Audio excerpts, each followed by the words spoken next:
I never had no experience of this type of weather. It's like, okay, do I feed my family or do I run the heat? And they were literally starving and freezing in their homes. Energy shortcomings across the nation. We can't just have people die every time we have an emergency. I think we're going to learn a lot about our community and our needs and infrastructure.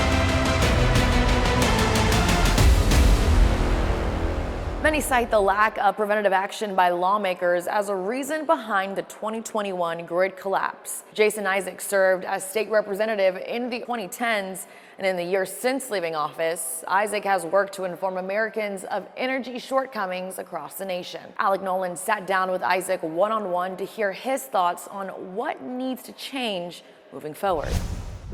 Jason Isaac, taking the time to join us, we appreciate it. I just want to circle back. So for those who do not know what happened, including myself, what went wrong with the power grid?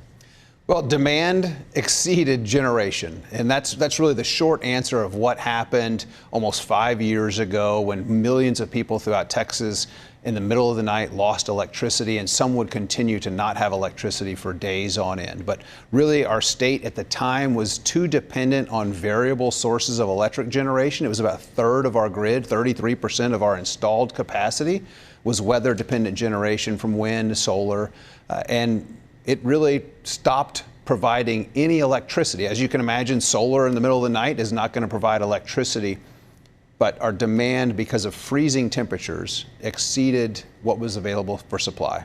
When you look back at what happened 5 years later, and you've had time to digest it, what is the biggest failure in your eyes? Well, I think it was a human error was really the biggest failure. We saw that ERCOT responded shortly after the demand exceeded supply. We saw some power plants trip offline. And what happens is they are reading the signals in the grid. I call it, it's a frequency in the grid. And if that frequency drops too low, then the generator starts spinning faster. And if those generators spin, they will ultimately trip off, kind of like breaking a breaker in your home or flipping a breaker in your home.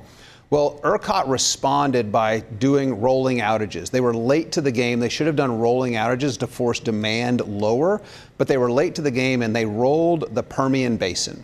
This critical infrastructure that's supplying natural gas to power plants around the state. According to the Railroad Commission, natural gas supply from the Permian Basin with that flip of a switch went from 18.4 billion cubic feet to 4 billion cubic feet. We saw a massive decrease in supply available for natural gas power generation, and that's one of the reasons, that's really the reason we saw a massive increase in spike of cost for natural gas. Hindsight's always 20/20, but were there any warning signs that you guys were aware of or anybody else that were not acted upon? Yeah, in 2011, my very first legislative session in the Texas House, there was a very similar freeze. 3 to 4 million Texans lost electricity. It wasn't as strong, the duration was not as long, but we still had rolling outages. No blackouts, actually rolling outages to decrease that demand. And really the only thing that came out of that first legislative session of mine in 2011 was, let's do some studies.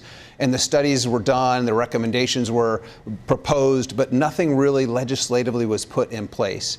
And then about 6 months before Winter Storm Uri, I had warned in an opinion editorial piece that had it not been for the COVID lockdowns, our demand would have exceeded generation in August. So we would have seen rolling outages months before, but because of the lockdowns, the economy downturn from the COVID era, we didn't see that. So there was this warning that bad times were coming, and winter is really the most dangerous time because freezing temperatures are much more dangerous for human health. Do you think, and I know obviously it was a terrible thing that happened, but do you think it was necessary in order for people now to understand the severity of what can happen?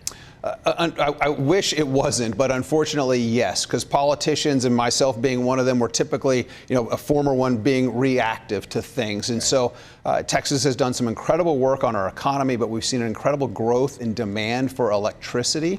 But yes, it's unfortunate that we had to have this particular issue where hundreds of people lost their lives because we just weren't prepared to meet the demands of our consumers and industry here in this state at the time. As you said, it's forced people to be reactive. So has the winterization of power plants, natural gas facilities Has that improved? Yeah, I would say so. The legislature, our governor, lieutenant governor, I think they've done a good job of making sure that we're more closely monitoring when demand gets close to that capacity that we have. They're keeping more power plants online. This was an issue. They're more closely monitoring maintenance. But the fallback of that is we're paying a lot more for electricity. We've seen gas prices down over 20% over the last year, but our electricity costs have increased significantly, nearly 30% since Winter Storm Uri, because we are spending billions of dollars to generators now to tell them to stand by in case the wind doesn't blow or the sun doesn't shine.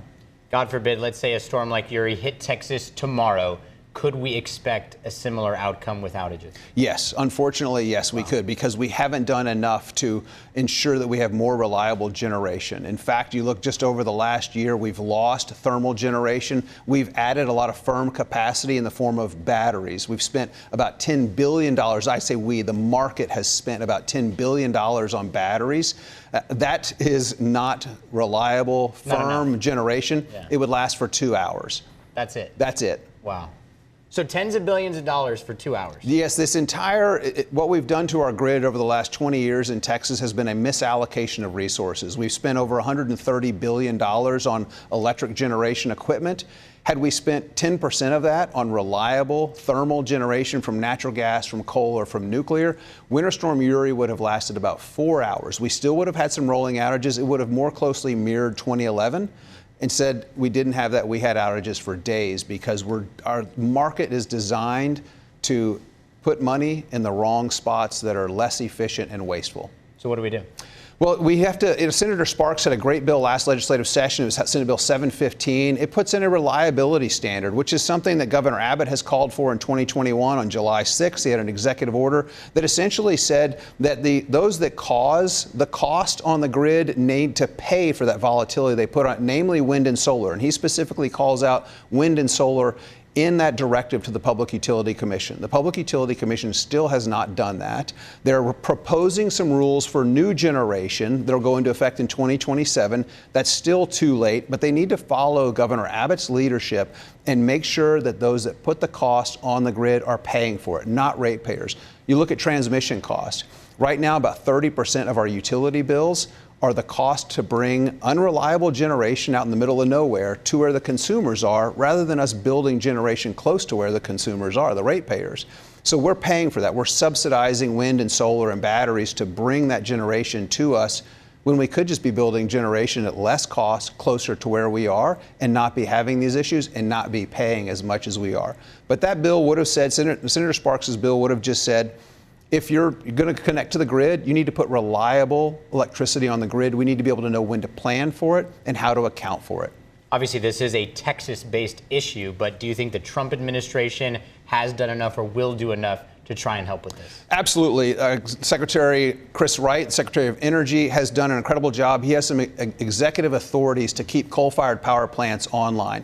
You have a lot of utilities that have embraced European political agendas, and they have this decarbonization goal, which doesn't do anything to mitigate a changing climate. It just makes everything more expensive.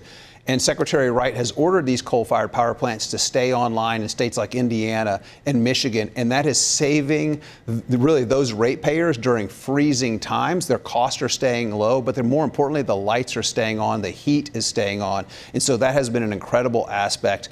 And so, yes, the Trump administration is moving some areas in the right direction by getting rid of some of these political agendas. Let's say I'm sitting at home, a winter storm is approaching. Is there any warning signs that I should look out for?